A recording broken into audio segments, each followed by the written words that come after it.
England v South Africa and New Zealand dates, June 8-13 July, full summer schedule here coverage, ball-by-ball test match special commentary on BBC Radio 5 Live Sports Extra, Radio 4 LW and BBC Sport website and app. Live text commentary and in-play highlights on BBC Sport website and app. Since we returned from India, we've had the ECB's announcement about the new competition which will run from 2020. First and foremost, the idea that we'll have women's domestic cricket on free-to-air TV for the first time ever is huge, and so exciting. Sometimes when you're in the cricket bubble you forget that not everybody loves it, so it's always important to try and grow the game.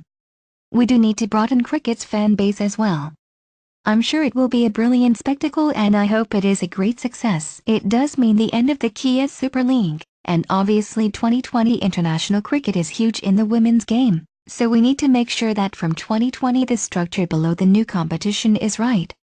We've had discussions with the ECB and I know they're working hard on it. Some of the best bits of last summer's World Cup were when we saw kids imitating us. There was one girl at Bristol who apparently copied me diving for my crease.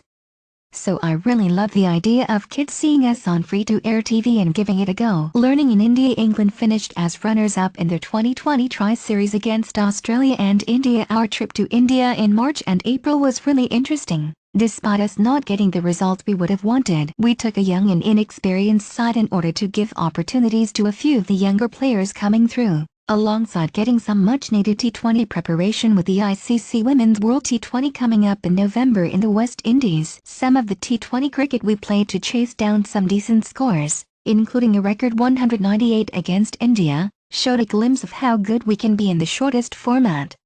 It was a mixed tour. Now we need to add more consistency to replicate that level of performance more regularly with some brilliant individual performances along the way. A women's IPL?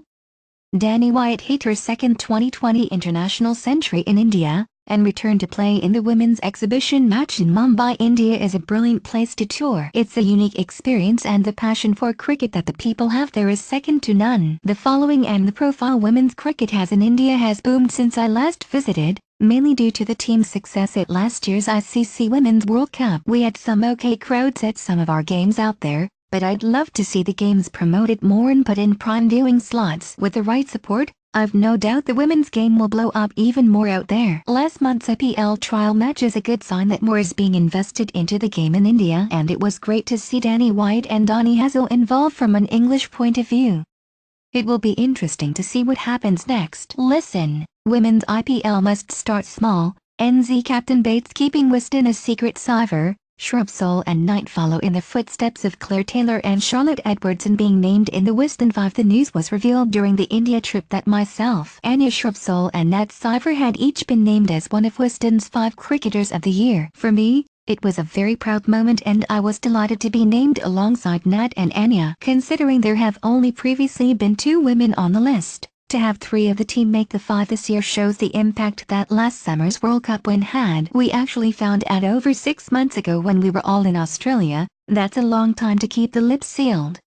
Media playback is not supported on this device. Appearing on Wisden front cover is amazing. Shrubsole summer coming up after a week off after India. It was straight back into training and the English summer. There are ICC Women's Championship points up for grabs in the one-day internationals, all of which contribute towards qualification for the 2021 World Cup in New Zealand. And we've got 2 really good teams over here. We start with an ODI series against South Africa before a T20 Tri-Series against them and New Zealand.